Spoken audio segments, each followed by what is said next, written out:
Mesdames, Messieurs, bonjour. Vidéo de présentation du sujet numéro 9 avec une correction la plus détaillée possible sans bien évidemment vous donner des éléments rédactionnels précis sur comment formuler ces phrases, comment amener le raisonnement vraiment dans le détail. L'idée est essentiellement de vous donner l'architecture du cas pratique, la méthodologie bien sûr pour répondre aux problèmes qui sont posés, mais c'est surtout l'architecture juridique de la réponse avec systématiquement les sources qui vous seront communiquées et l'idée de vous guider le plus possible dans la réalisation d'un cas pratique en matière de procédure civile. Je vais reprendre un petit peu les termes du sujet, un peu comme je le fais dans mes enseignements, pour ensuite, pas à pas, vous apporter des éléments de correction. Et bien évidemment, si jamais vous avez des questions, vous n'hésitez pas à les poser directement sous cette vidéo ou à m'envoyer un mail sur mon adresse mail professionnelle, puisque vous connaissez l'adresse du site internet sur lequel figurent ces sujets.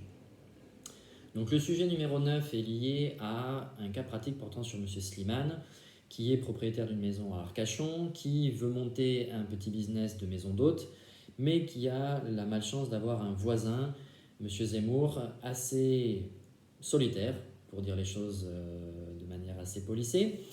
Et celui-ci est venu, a priori, dégrader son chantier et lui a volé du matériel.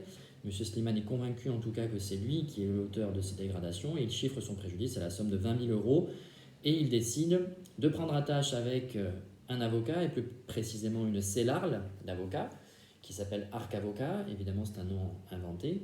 Si jamais c'était une structure qui existait vraiment, ce n'était absolument pas le but. Et une assignation est rédigée et délivrée par un huissier de justice, maître Hermès, qui est situé à Arcachon.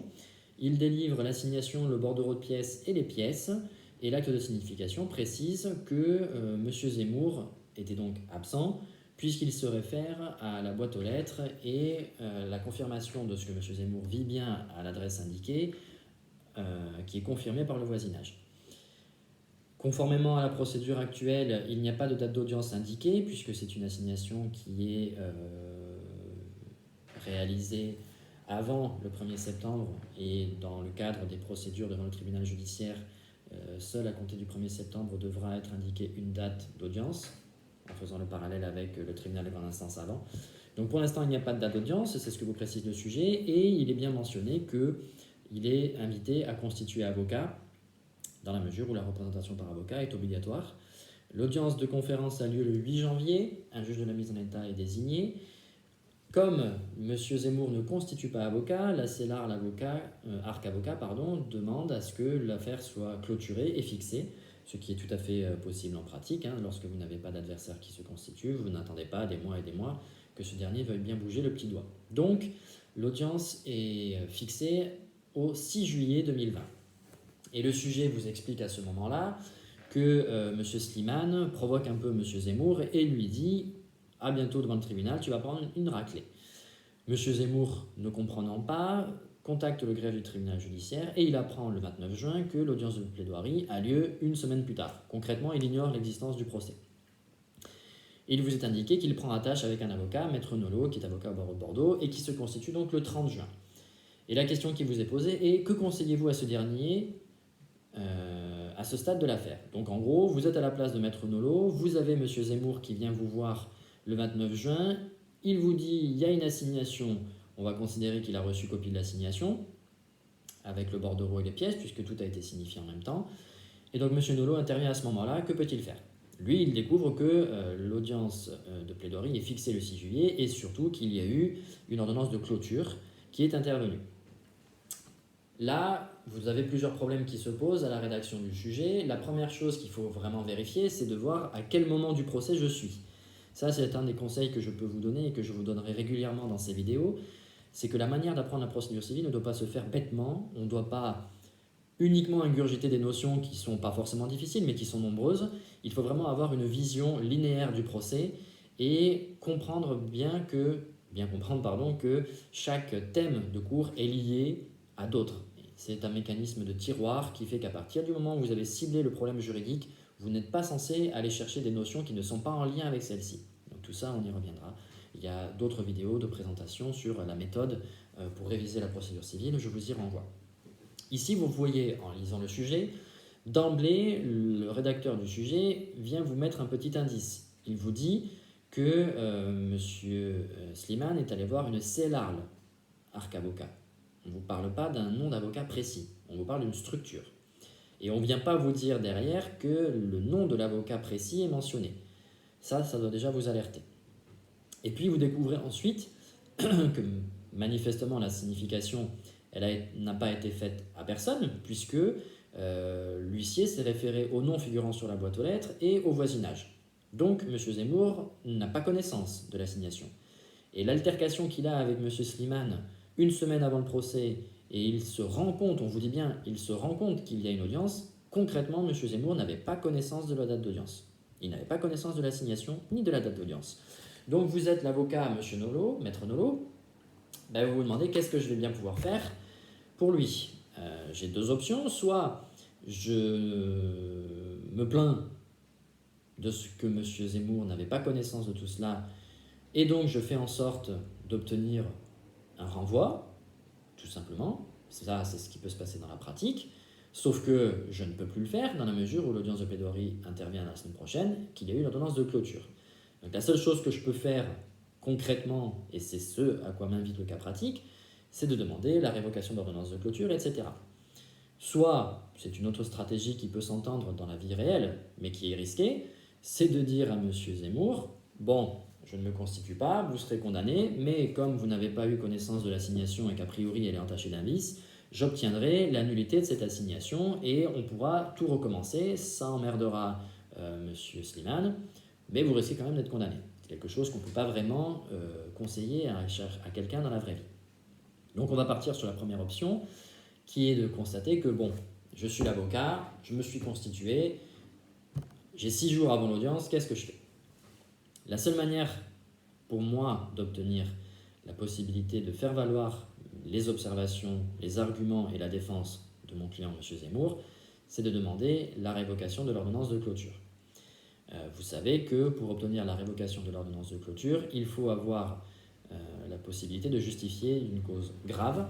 Et ici, on a quelques éléments qui nous permettent de le penser. La seule chose, c'est qu'il va falloir faire une démonstration de ce que M. Zemmour ne connaissait pas la date d'audience et n'avait pas connaissance du procès tout court. Donc, pour pouvoir démontrer cette cause grave qui justifierait la révocation de l'ordonnance de clôture, je dois amener des éléments au magistrat. Et là, dans le cas pratique, on vous invite à prendre l'étude de 2 points particuliers. Le premier, c'est le fait qu'il n'y a pas d'avocat personne physique qui est désigné. On vous parle simplement d'une personne morale, la CELARL arc avocat. Et sur le fait que l'huissier s'est contenté de simplement mentionner sur l'acte de signification que le nom de M. Zemmour figurait bien sur la boîte aux lettres et que le voisinage avait confirmé qu'il vivait bien à cette adresse. Or, si vous avez commencé à apprendre un petit peu le cours, vous savez qu'il y a des mentions et des démarches obligatoires qui doivent être effectuées par l'huissier, probablement à peine de nullité. Donc il faut envisager tous ces points-là. Voici la manière dont il était opportun de les aborder en mode universitaire. Je résous un cas pratique dans l'optique d'un examen. Vous savez que la difficulté qui porte sur ces deux questions-là tient à l'assignation. Il y a un acte qui est en cause, c'est l'assignation. Donc il va falloir nécessairement nous expliquer ce qu'est une assignation. Il va falloir nous définir ce que c'est et nous dire qu'il y a des mentions obligatoires pour ensuite aller progressivement vers les mentions obligatoires qui sont ici remplies ou pas. Donc, première chose à faire,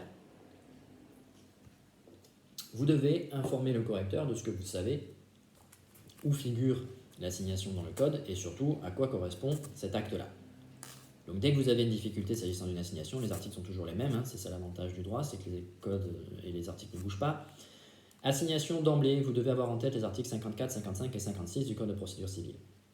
L'article 54, il vous dit qu'un procès peut être initié par voie d'assignation. L'article 55 vous donne la définition de l'assignation. Et l'article 56 vous dit que l'assignation comporte, outre les mentions prescrites pour les actes du de justice, des mentions obligatoires. Ça, c'est la base. Dès lors que vous avez un cas pratique qui porte sur un problème de régularité d'une assignation, vous devez les avoir en tête. Peut-être que chacun des trois n'a pas à être visé. Je pense par exemple à l'article 54. Mais l'article 55, inévitablement, vous devez le citer parce que c'est lui qui vous donne la définition de l'assignation. Et l'article 56, vous allez le citer. Pourquoi? Pas forcément parce que les mentions qui sont prévues à peine de nullité et qui sont absentes sont visées par l'article 56, mais c'est parce que c'est lui qui vise le fait que c'est un acte du huissier de justice. Et ça, c'est l'article 648 qui vous le dit. Donc ça, c'est, j'ai envie de dire, le socle commun de chaque cas pratique qui porterait sur une assignation, articles 54, 55, 56 et 648. C'est la base. Après, vous allez aller chercher des articles plus précis en fonction des mentions obligatoires qui feraient défaut. Donc une fois que vous avez visé les articles 54, 55, 56 et 648, vous vous rendez compte que il y a une difficulté ici par rapport au fait qu'il n'y a pas d'avocat personne physique qui est désigné. Les articles 54, 55, 56 et 648 ne vous permettent pas forcément de venir expliquer que l'assignation est irrégulière sur ce point-là. Vous devez aller chercher l'article qui vous dit que doit figurer sur l'assignation le nom du représentant, le fondé de pouvoir de la personne qui assigne. Et comme on vous dit que la personne est assignée devant le tribunal judiciaire et que vous voyez que le montant est supérieur à 10 000 euros, vous êtes censé comprendre qu'il y a représentation obligatoire. Vous devez justifier ça rapidement et vous avez l'article 752, premièrement du CPC, qui vous donne les règles relatives à la représentation obligatoire et que, en l'espèce, c'est bien le cas. En l'espèce, on a la représentation qui est obligatoire par avocat. Et là, comme on a la représentation obligatoire par avocat et qu'on sait qu'on n'a que la CELARL qui est indiquée sur l'assignation, et bien si on a bien bossé son cours et qu'on a bien feuilleté son code et qu'on sait qu'il peut y avoir des difficultés lorsque l'avocat personne physique n'est pas mentionné, on doit sentir un petit peu les choses, on doit savoir où est-ce qu'on nous amène. Et concrètement, il faut viser l'article 8 de la loi du 31 décembre 1971 et la loi du 31 décembre 1990 qui vous explique que lorsqu'il s'agit d'un acte réalisé par une personne morale, ici la CELARL Arc Avocat est une personne morale, il faut nécessairement qu'il y ait l'identification de l'avocat personne physique. Nécessairement. Ça, c'est une jurisprudence, plusieurs jurisprudences, mais c'est une jurisprudence qui vous le dit. La première, elle est du 1er janvier 2006. Vous n'aurez pas de mal à la retrouver, je ne vous donne pas la référence exacte. Donc, une fois que vous avez démontré que la représentation était obligatoire, qu'il fallait mentionner le nom de l'avocat personne physique de la CELARL, et qu'ici ce n'est pas le cas, vous devez identifier une irrégularité. Vous savez qu'il y en a une autre après, donc on ne va pas tout de suite résoudre cette question-là. Ça, c'est pour un souci pratique. Maintenant, vous pouvez le faire au fur et à mesure. L'idée étant de ne pas se répéter. Donc, si vous m'abordez tout de suite le régime de l'irrégularité à étudier, fond ou forme, pour qu'après vous me refassiez tout pour le second problème, c'est une perte de temps. Donc, moi, je vous conseille plutôt de faire les problèmes au fur et à mesure, mais de les traiter dans le problème du vice qui est concerné ensemble. Donc, je vais faire ainsi. Le problème suivant, vous l'avez compris, c'est par rapport à la signification. L'huissier de justice, il a bien mentionné que M. Zemmour vivait bien à l'adresse indiquée. Pourquoi? Parce qu'il y a son nom sur la boîte aux lettres et parce que le voisinage a confirmé son adresse. Sauf que, vous savez, là aussi, un peu comme pour la personne morale qui fait un acte d'assignation, il fallait l'avocat personne physique, vous savez que normalement, dès lors que la signification n'est pas faite à personne, l'huissier, il a quelques diligences à réaliser en plus. Donc ça doit vous alerter. Ici, concrètement, vous avez compris, l'huissier de justice, il aurait dû laisser un avis de passage. Ça ne figure pas dans le sujet, il faut donc considérer que ça n'a pas été fait. D'accord? Donc ici, vous avez l'obligation de rappeler le principe en matière de signification qui est l'article 654 du Code de procédure civile. Cet article vous dit que, par principe, la signification doit être délivrée à personne. Et il y a des dispositions particulières ensuite. Toutes les exceptions figurent aux articles 655 et suivants. Qu'est-ce qui se passe quand j'ai personne au domicile quand je dois signifier? Eh bien, j'ai plusieurs situations, avec en premier lieu l'article 655 qui vous dit comment ça se passe lorsque la personne est absente et que vous réalisez une signification qu'on appelle à domicile. Votre premier job, ça va être de dire qu'il s'agit d'une signification à domicile. C'est important de le qualifier, parce que vous avez aussi des universitaires qui vous corrigent. Je parle pour ceux qui font le CRFPA. Il faut satisfaire tout le monde. Il faut satisfaire le praticien, avocat ou magistrat. L'avocat, lui, va viser l'efficacité et le magistrat, l'efficacité et l'intelligibilité. Parce que lui, quand il a à juger un dossier, il faut lui mâcher le travail le plus possible. Il faut lui faire la démonstration juridique. L'universitaire, lui, il a aussi besoin de ça. Il a aussi besoin de la nécessité d'avoir un raisonnement juridique complet. Et donc, ça passe par les définitions. Donc vous visez l'article 655 en expliquant qu'il s'agit d'une signification à domicile et que lorsqu'il y a une signification à domicile qui est effectuée par l'huissier de justice, il y a des formalités obligatoires à respecter, notamment l'avis de passage qui doit être laissé dans la boîte aux lettres. En l'espèce, ce n'est pas le cas. Donc là aussi, vous avez une irrégularité. Se pose la question de savoir, comme pour le premier problème, est-ce que ça va être un vice de fond ou est-ce que ça va être un vice de forme? On a déjà répondu pour le premier cas puisque c'est la jurisprudence qui nous le dit. Là, vous avez l'obligation aussi dans cette situation-là, même si vous allez trouver probablement de la jurisprudence, vous avez l'obligation de nous expliquer qu'est-ce que ça va être le régime juridique applicable. Et ça vous permet d'avoir l'architecture du raisonnement de réponse sur l'irrégularité pour les deux. Là, la règle est simple. Dès lors que vous avez une irrégularité, vous allez devoir nous définir le vice de fond, le vice de forme, et nous dire pourquoi ici, vous choisissez l'un plutôt que l'autre. Vous allez le choisir en fonction de la définition que vous avez donnée. Donc vous devez connaître par cœur sur le bout des doigts la définition du vice de fond et la définition du vice de forme. Et donc le régime applicable ensuite. Donc une fois que vous avez défini les deux, vous allez vite vous rendre compte qu'ici le problème, ça concerne un vice de forme dans les deux cas.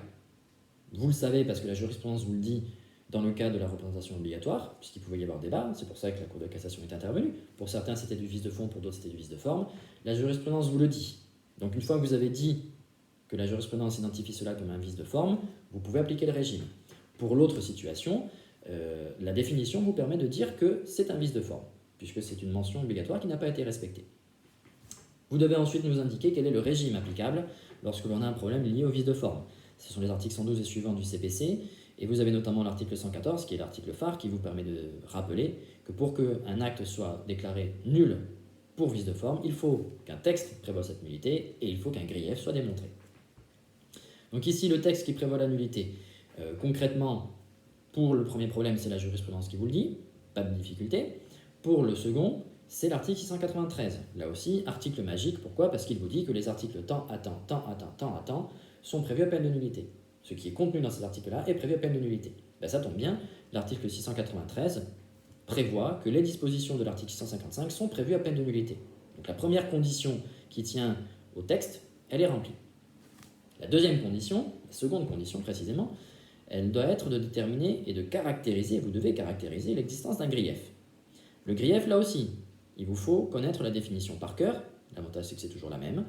Schématiquement, c'est la désorganisation des droits de la défense. Ce n'est pas un grief au sens préjudice économique ou quoi que ce soit. Il faut vraiment que, à cause de la mention qui n'a pas été respectée, moi, défendeur, je n'ai pas pu faire valoir mon droit à la défense. Pas au sens pénal, mais en gros, je n'ai pas pu me défendre. D'où le terme générique de désorganisation des droits de la défense. Normalement, ça passe pour toute situation, examen d'université ou CRFPA. Ici, c'est le cas. Ici, c'est le cas. On avait un grief. Et vous comprenez pourquoi je dis avait. On avait un grief puisque, au moment où M. Zemmour prend connaissance de l'assignation, la date de plaidoirie est déjà fixée et donc l'ordonnance de clôture est déjà intervenue. Sauf que, certes, là, maintenant, je suis désorganisé dans ma manière d'organiser ma défense.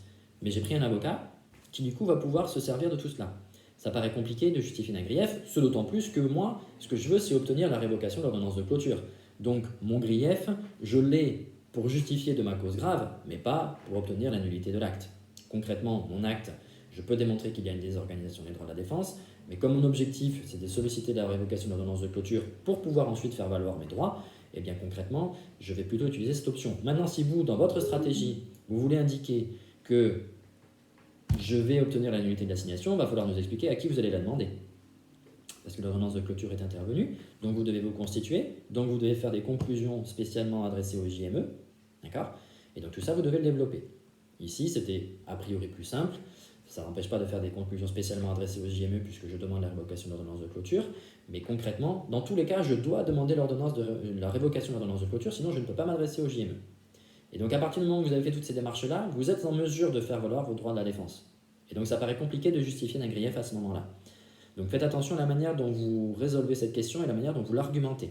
Normalement, à partir du moment où vous avez pris votre avocat et que l'avocat prend les choses en main, il a des outils juridiques pour vous permettre de vous défendre justement.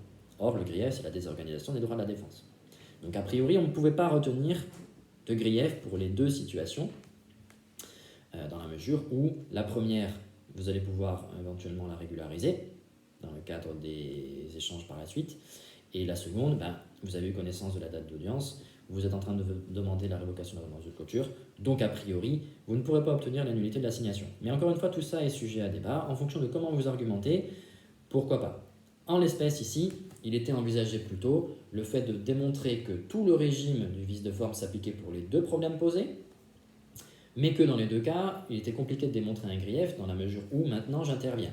Et c'est surtout le but, c'était de convaincre le magistrat de la nécessité de révoquer son ordonnance de clôture, parce que justement, compte tenu de ces griefs-là, j'ai été désorganisé, donc pour éviter d'annuler l'assignation et de tout recommencer, contentez-vous de révoquer votre ordonnance de clôture, fixez un nouveau calendrier et je vais faire valoir mes observations. C'était voilà l'identité, le sens de ce cas pratique par rapport à cette question-là. Si vous l'avez lu différemment et que vous avez une autre solution, c'est tout à fait possible. Je vous invite du coup à réagir et à faire part de votre analyse. Donc ici, article 784 du Code de procédure civile, je peux solliciter la révocation de l'ordonnance de clôture pour une cause grave. C'est quoi? C'est que l'assignation, elle est nulle. En tout cas, elle était susceptible de nullité. Je vous démontre par A plus B que je pourrais en obtenir la nullité si je n'étais pas intervenu. Donc, je vous demande de révoquer l'ordonnance de clôture. Pourquoi? Parce que je ne suis pas intervenu, parce que je n'avais pas connaissance de l'existence du procès. Il n'y a aucune chance que le magistrat ne révoque pas son ordonnance de clôture. Ce qui fait que le procès va pouvoir se poursuivre. Il va recommencer, mais il va se poursuivre. Donc voilà les éléments de correction. Très important d'avoir un raisonnement structuré, pas à pas. Je cite les articles du code et je réponds à chaque article que je vise. Ne mettez pas des gros pâtés d'articles et ensuite un gros en l'espèce. Faites au fur et à mesure, c'est beaucoup plus lisible pour le correcteur. Sautez des lignes à chaque fois, c'est plus aéré et c'est plus agréable à lire pour corriger. On vous dit ensuite, que le juge de la mise en état a fixé un calendrier de procédure et qui impose à Maître Nolot de répliquer au plus tard le 20 juillet. Mais il reçoit par RPVA une proposition de ce même juge pour réaliser une médiation. Là, on vous précise que M. Zemmour est totalement contre et qu'il veut en découdre avec devant le tribunal. On vous dit, qu'en pensez-vous? Là, on vous invite à vous interroger sur les pouvoirs du JME et est-ce qu'il avait la possibilité de proposer aux parties une mesure de médiation. Donc vous devez rappeler, puisqu'on vous précise quand même qu'il a fixé un calendrier et qu'on vous invite à vous questionner sur les pouvoirs du JME, vous devez préciser qu'il a ce pouvoir. Article 781. Donc vous dites qui est le JME, vous dites comment il est désigné, etc. Assez rapidement parce que ce n'est pas le problème. Mais il faut vous montrer là aussi le volet universitaire, il faut montrer aussi un petit peu vos connaissances de manière efficace.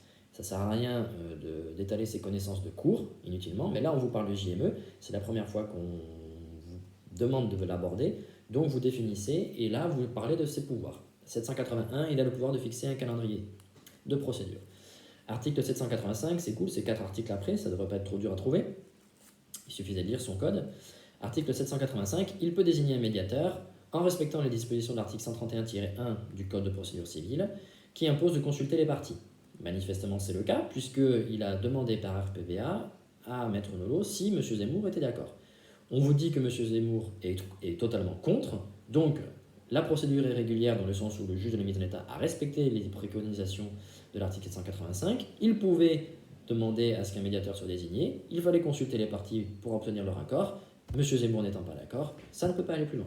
Ça, c'était pas un très gros problème, mais il fallait juste connaître cette prérogative du JME et expliquer comment ça se passe, quel est le régime juridique applicable. On ne va pas plus loin, ça ne sert à rien de nous expliquer qui peut être médiateur, comment il doit être désigné, etc. Quel délai pour le faire et tout, puisque M. Zemmour est contre. Donc on s'arrête là. Face à la situation plus que tendue entre les parties, le JME impose à Maître Nolot de conclure avec injonction le 27 juillet, compte tenu du temps perdu par rapport à la tentative de médiation. On vous explique que Maître Nolot il est particulièrement excédé face à cette injonction. Concrètement, en pratique, on a souvent des injonctions qui nous sont imposées par le juge de la mise en état pour conclure. À défaut d'injonction, en réalité, le dossier est susceptible d'être clôturé. Donc c'est un pouvoir de sanction. Et d'où la référence au terme excédé, puisqu'il a une injonction, mais concrètement, ce n'est pas vraiment de sa faute. En tout cas, on ne peut pas lui reprocher une inactivité. Donc quand le sujet vous dit qu'il est particulièrement excédé et que la question est que peut-il faire, on vous invite à réfléchir sur qu'est-ce que j'ai comme recours si jamais j'ai un juge de la mise en état qui me demande de conclure avec injonction. Si j'ai une injonction, qu'est-ce que je peux faire? Donc de nouveau, on vous invite à réfléchir sur les pouvoirs du JME. Là, c'est l'article 780 qui vous dit qu'il s'agit d'une mesure d'administration judiciaire. Le juge de la mise en état peut réaliser ce genre d'opération. Il a ces prérogatives-là, mais que c'est une mesure d'administration judiciaire, sous-entendu, vous n'avez aucun recours. Il faut quand même aller plus loin dans le raisonnement puisque c'est pas juste comme ça, je te mets une injonction et j'ai rien d'autre à justifier dans ma procédure. Bien que j'ai pas de recours à réaliser, le code impose un certain nombre de choses au juge de la mise en état. Et le but de ce cas pratique, c'est aussi de vous montrer qu'il y a des choses à aller chercher un peu partout, d'où l'intérêt, confère la vidéo de présentation et de méthode de la procédure civile, de bien post-iter son code. Vous avez l'article 774 alinéa 3 du code de procédure civile qui vous dit que tout cela doit figurer obligatoirement dans un bulletin. Donc ça, vous devez le citer dans votre cas pratique. Et vous devez en arriver à la conclusion que Maître Nolot n'aura aucun recours possible et que la seule chose qu'il a à faire, c'est de respecter cette injonction. On vous dit justement que Maître Nolot adresse son argumentation par votre conclusion le 24 juillet 2020 et qu'il sollicite un renvoi pour permettre à la partie adverse de répliquer. C'est ce qu'on fait usuellement entre avocats. Lorsqu'on dépose nos conclusions, on indique au juge de la mise en état que pour nous le dossier est prêt, mais que si l'adversaire veut répliquer, il faudra faire renvoyer pour lui laisser de nouveau un délai pour conclure. On vous explique que justement la cellule Arc Avocat est gênée parce que Maître Nolot n'a pas communiqué ses pièces et ça semble, c'est toujours important, mais là ça semble l'être d'autant plus qu'il s'agirait de pièces qui permettraient de dire que M. Zemmour n'était pas là au moment des faits et que donc il ne peut pas être l'auteur du vol et des dégradations et donc du préjudice économique subi par M. Slimane. On vous dit donc, je suis Cellard Arc Avocat, qu'est-ce que je peux faire? J'espère que là, voilà, c'est intuitif, vous avez compris où est-ce qu'on veut vous envoyer. On veut que vous nous parliez du fait que spontanément la partie adverse ne me communique pas ses pièces, qu'est-ce que je peux faire? À qui je peux demander quelque chose? Et là, c'est encore une fois une prérogative du JME, article 782 du CPC, le juge de la mise en état, il peut imposer la communication de pièces. Mais ce n'est pas suffisant l'article 782, pourquoi? Parce qu'il faut aussi viser l'article 133. L'article 133 qui vous dit que le juge peut imposer à une partie de communiquer ses pièces lorsqu'elle ne le fait pas spontanément. Et il faut préciser d'autant plus que l'article 134 prévoit qu'une astreinte est possible. Le juge peut enjoindre une partie de communiquer des pièces sous astreinte. Je ne reviens pas sur la définition de l'astreinte, mais concrètement, vous avez compris, c'est tant d'euros par jour de retard. Donc c'est vraiment pour inciter la partie adverse à communiquer ses pièces. Donc là, il fallait simplement mentionner que la cellule Arc Avocat pouvait demander au juge de la mise en état, sur le fondement des articles 133 et 782, d'imposer à la partie adverse, donc Maître Nolot, de communiquer ses pièces, et cela sous astreinte. Là, encore une fois, pas de grosses difficultés. L'objectif était simplement de vous permettre de parcourir votre code et de constater qu'il y a beaucoup de choses que le JME peut faire, mais qu'il faut aller chercher parfois dans des articles du code pour avoir une réponse juridique cohérente, mais surtout complète. On vous explique que Maître Nolot communique finalement ses pièces et qu'il ajoute des arguments à ses dernières conclusions sans les matérialiser. Ça aussi, c'est pas une grande difficulté dans le sujet, mais c'est pas là pour rien. Il y a toujours des mots-clés dans un cas pratique, il y a toujours des petites situations où ça doit vous alerter en vous disant « Ah, là, ça, je l'ai déjà lu dans le code, je sais vers où on veut m'amener. Donc ça, je ne me ferai pas avoir. » Quand on vous dit « Il a fait des conclusions, il a fait des rajouts, mais il ne les a pas matérialisés », ça veut dire qu'en fait, entre les conclusions numéro 1 et les conclusions numéro 2, il y en avait une qui faisait, la première faisait 9 pages, la deuxième en fait 12, sauf qu'à l'intérieur, je suis obligé d'aller relire point par point pour savoir où est-ce qu'il y a eu des rajouts. Je ne sais pas qu'est-ce qui a été rajouté simplement au premier regard. Ça se dit sans les matérialiser dans le sujet. Et la question est, qu'en pensez-vous? Vous devez savoir que l'article 768 du Code de procédure civile, qui est applicable ici puisqu'on est dans une procédure avec représentation obligatoire, 768 c'est après l'article 751 qu'on a visé tout à l'heure, donc ça s'applique. Et en fait, vous allez vous rendre compte en lisant cet article qu'il y a des éléments qui sont imposés aux avocats dans la manière de rédiger leurs conclusions, et notamment le fait que doit apparaître distinctement les rajouts que vous faites. Ça doit se matérialiser dans vos conclusions. Soit vous les rajoutez en gras, soit vous mettez une accolade, soit vous les encadrez, vous le faites comme vous voulez, mais vous pouvez mettre réplique à l'argumentation adverse et vous mettez votre argument. Et à chaque fois que vous mettez une réplique en fonction du moment où vous êtes dans vos conclusions, vous le mettez comme ça. Quelle que soit la manière dont vous le faites, la manière de le faire est libre, mais il faut le faire. Il faut matérialiser les rajouts que vous faites qui viennent en modification des conclusions précédentes. La difficulté, c'est qu'il n'y a pas de sanction. C'est ça que vous deviez voir dans cette partie du cas pratique, c'est que l'article 768 impose aux avocats de faire cela, mais il n'y a pas de sanction. il n'y a pas de sanction. Ça, c'est quelque chose, il n'y a pas besoin de l'aborder dans les cas pratiques, mais ça a pour but aussi d'harmoniser un maximum la manière dont les avocats rédigent leurs conclusions. D'aucuns vous diront que ça permet au magistrat de lui faciliter la lecture. D'autres vous diront aussi que ça permet à la fin, une fois que tout le monde écrit de la même manière, d'aboutir à des algorithmes et de pouvoir tout numériser et peut-être derrière de ne plus avoir l'intervention d'un juge nécessairement. C'est un autre débat qui serait très intéressant mais qui n'est pas l'objet aujourd'hui. En tout cas, article 768 du CPC qui vous dit que vous devez matérialiser vos rajouts sur vos conclusions, ça n'est pas fait ici, problème, pas de sanction. L'affaire est finalement clôturée et renvoyée devant l'information de jugement. M. Zemmour est condamné au paiement de la somme de 20 000 € par jugement du 2 septembre 2020. Et là, vous avez une question qui est une espèce de question-conseil, puisqu'on vous dit, on vous demande d'étudier précisément les conditions de recevabilité et de régularité pour pouvoir interjeter appel de cette décision. Là, c'était vraiment une question ouverte pour vous permettre de commencer à réviser les conditions de recevabilité et de régularité de l'appel. L'appel, la procédure d'appel étant un gros morceau, que ce soit pour les examens à l'université ou au CRFPA ou même à l'ENM. C'est très très très compliqué comme procédure. Il faut vraiment être béton sur la manière d'aborder les cas pratiques s'agissant de l'appel. Donc là, petit rappel, je vous dis tous les éléments qu'il faut connaître, sans forcément vous donner les numéros d'articles, sans forcément vous donner les jurisprudences, pour que vous alliez les chercher. Ne vous en faites pas, il y a d'autres sujets que je mettrai en ligne, ou qui sont déjà en ligne, sur lesquels vous allez pouvoir réutiliser cela, mais c'est pour vous donner les notions obligatoires de base lorsqu'on doit aborder la question d'une procédure d'appel. Chacun des critères qu'on va voir n'est pas forcément un problème dans les cas pratiques que vous allez faire, il ne faut jamais les oublier. D'où les petits post-it, encore une fois, sur votre code. Donc en fonction des enseignements et des livres sur lesquels vous avez pu réviser cette matière, vous avez vu que parfois on parle de conditions objectives et de conditions subjectives de recevabilité de l'appel. Peu importe comment vous les nommez, l'important c'est qu'elles y soient, en respectant toujours le syllogisme. Première chose, lorsque vous devez interjeter appel d'une décision, c'est de savoir si c'est un jugement qui est susceptible d'appel. Donc la nature du jugement est une des premières conditions. Ça, vous devez le vérifier. Le jugement, il doit être de nature contentieuse, parce que si vous avez un jugement gracieux, ce n'est pas la procédure d'appel que vous allez utiliser, en théorie. Donc première chose, vous devez vérifier que c'était bien un jugement contentieux. Vous avez les définitions dans le code. Et il faut que ce soit un jugement qui soit rendu en premier ressort, parce que si c'est un jugement rendu en premier et dernier ressort, l'appel n'est pas possible. Donc ça vous impose de connaître qu'est-ce qui est en premier et dernier ressort. Donc la notion de ressort, vous devez la connaître. La notion et le montant, surtout.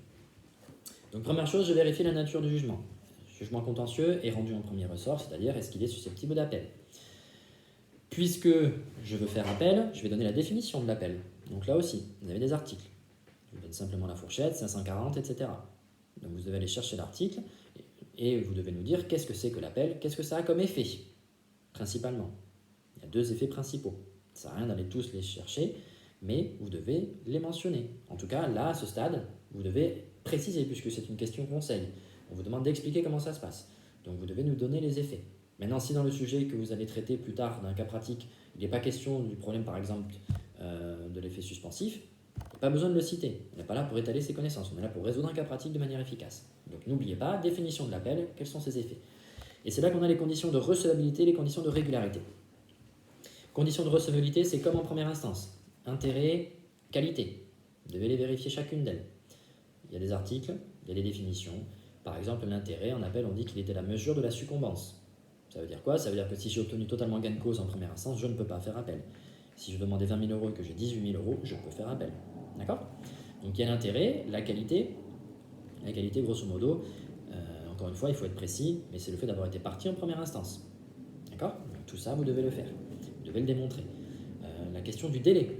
Est-ce que je suis dans le délai pour interjeter appel? Grande question. Grande question, pourquoi? Parce qu'il y a des situations précises où on peut essayer de vous piéger. Le délai pour interjeter appel, n'oubliez pas, tout dépend de la signification de l'acte ou pas. Si l'acte a été signifié, il y a un délai d'appel qui va commencer à courir. Si le jugement n'a pas été signifié, le délai n'a pas commencé à courir. Mais à ce moment-là, j'ai un autre délai maximum qui s'applique. C'est un délai de 2 ans. Je vous laisserai chercher l'article. Donc ça, c'est quelque chose que vous devez vérifier.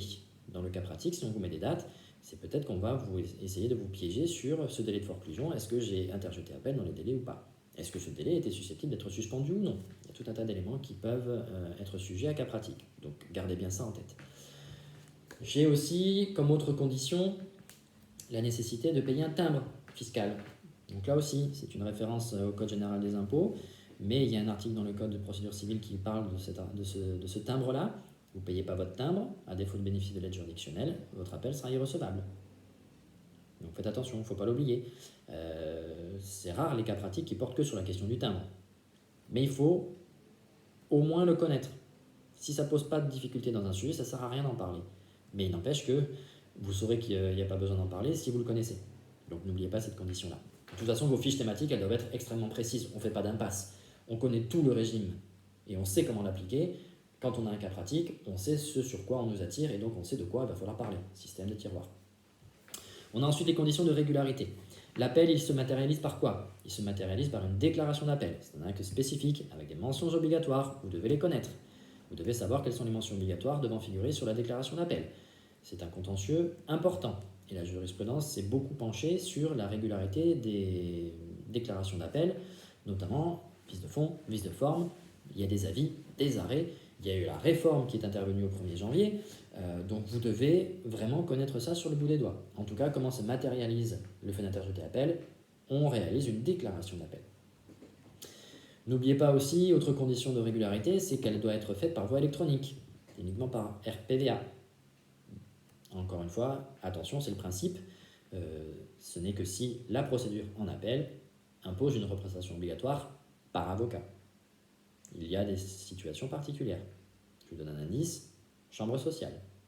Donc faites attention. Mais il n'empêche que le principe, c'est que tout se fait par voie électronique, dématérialisée, par le RPVA, le réseau privé virtuel des avocats. N'y ont accès que des avocats. Ça implique aussi du coup derrière de savoir si l'avocat est obligatoire ou non. Donc voilà un peu l'architecture de tout ce que vous deviez voir de manière détaillée dans cette deuxième partie, qui est vraiment, là c'est vraiment le but pour vous, c'est de faire du cas pratique révision, cas pratique conseil.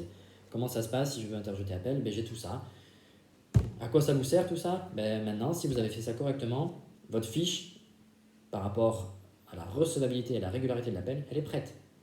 Si vous l'avez faite sérieusement, elle est prête.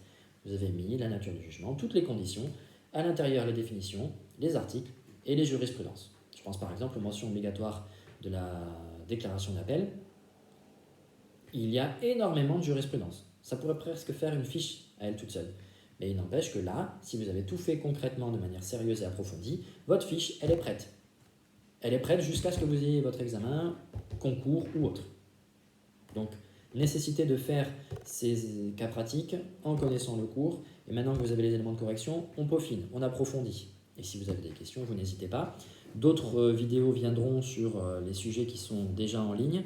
Et j'essaierai autant que possible de faire, après chaque sujet réalisé, une vidéo correction de ce style, avec la possibilité pour vous de poser des questions, comme je le disais en propos introductif. N'hésitez pas à faire part de vos questions ou d'améliorations ou de sujets que vous souhaiteriez aborder. Et continuez de travailler. N'oubliez pas, en matière de procédure civile, comme pour toute matière juridique, le plus important c'est de travailler, le travail et l'entraînement. Plus vous ferez de cas pratiques, plus vous aurez l'habitude de les faire et plus vous verrez, en fonction des mots-clés qui sont à l'intérieur, vers où on veut vous amener. Parce que c'est aussi ça, le correcteur, en tout cas le rédacteur du sujet, veut vous amener quelque part, il faut savoir le sentir. Vous le sentirez d'autant plus facilement que vous ferez plein d'entraînement. Donc je vous invite à continuer votre travail. L'été sera long, probablement chaud, mais il sera aussi solitaire si vous voulez travailler dans de bonnes conditions et réussir votre examen. Donc bon courage à vous et à bientôt.